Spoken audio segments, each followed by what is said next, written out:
Salut à toutes et à tous. Le modèle cosmologique standard prédit que les galaxies naissent au sein de filaments de gaz et de matière noire. Et bien pour la première fois, ces filaments ont pu être observés directement grâce à l'émission UV de l'hydrogène neutre redshifté dans l'infrarouge, grâce à la très grande distance spatio-temporelle qui nous en sépare. Une observation effectuée avec l'instrument MUSE du VLT est rapportée dans Astronomy and Astrophysics. Astronomie, astrophysique, cosmologie, astroparticules. Ça se passe là-haut, par Eric Simon. Ces observations de l'émission diffuse de la raie Lyman alpha, une raie de désexcitation, ce qu'on appelle aussi la fluorescence de l'atome d'hydrogène, lorsque l'univers était âgé de seulement 0,8 à 2,2 milliards d'années, soit un redshift compris entre 3,1 et 6,7, suggère l'existence à cette époque de très nombreuses galaxies naines qui restaient insoupçonnées jusque-là. Roland Bacon, du Centre de recherche astrophysique de Lyon et du CNRS, et ses collaborateurs français et européens ont utilisé le Very Large Telescope de l'ESO, muni de son imageur MUSE, sur une période de 140 heures, pointé sur une région qui fait partie du célèbre champ ultra profond de Hubble. Ils ont donc logiquement appelé cette image le MUSE Extremely Deep Field. Dans la zone d'univers exploré, les astrophysiciens décèlent 22 régions de surdensité galactique, où 5 d'entre elles abritent des filaments de gaz, trahis par leur émission Lyman alpha.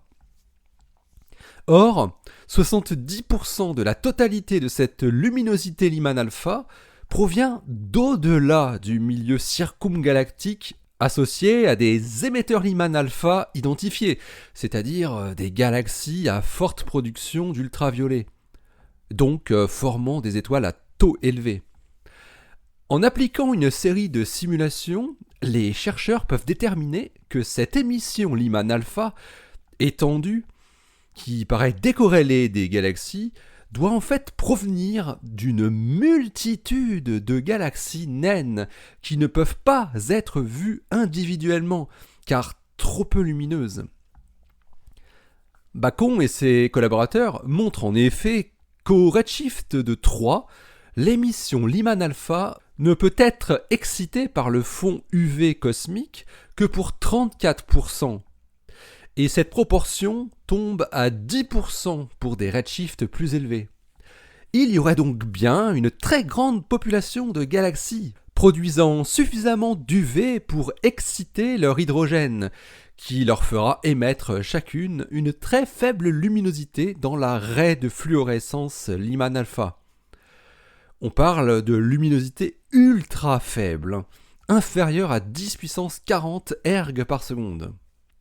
Ces galaxies pourraient même avoir une luminosité inférieure à 10 puissance 37 erg par seconde. En considérant ensuite que c'est le rayonnement UV de leurs très jeunes étoiles qui est responsable de la fluorescence de leur hydrogène, la luminosité Lyman alpha minimale, qui est ainsi déterminée à partir des observations et des simulations, permet aux chercheurs de calculer le taux de formation d'étoiles maximal que ces galaxies naines doivent connaître. Et il est minuscule. Elles ne doivent produire qu'une étoile tous les 10 000 ans, tout au plus. Un taux de formation environ 10 000 fois plus faible que celui de notre galaxie aujourd'hui. La détection de la structure de la toile cosmique par son émission de fluorescence Lyman alpha dans un environnement de filaments à l'extérieur des structures massives qui forment les nœuds entre filaments est un jalon important dans la recherche de signatures de cette toile à grand redshift. Roland Bacon et ses collaborateurs, du fait du champ restreint du MUSE Extremely Deep Field, ne peuvent malheureusement pas tracer toute la longueur des filaments qui dépassent l'échelle du mégaparsec.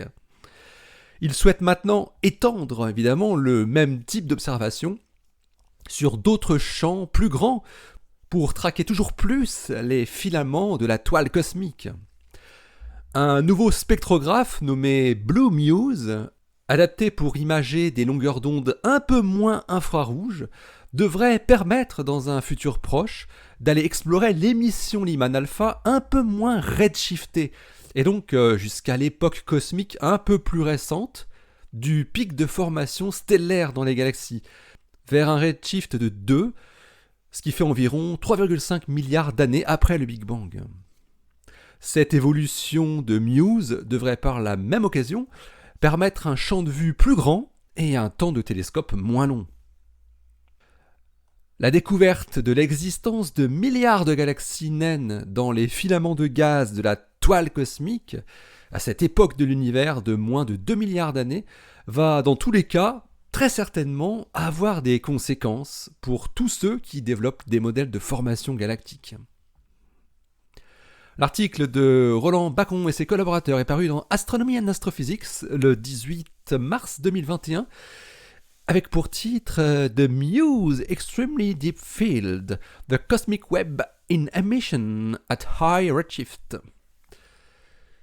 Allez, d'ici à la prochaine, portez-vous bien, restez bien les yeux vers le ciel, et restez bien les pieds sur terre. Allez, salut!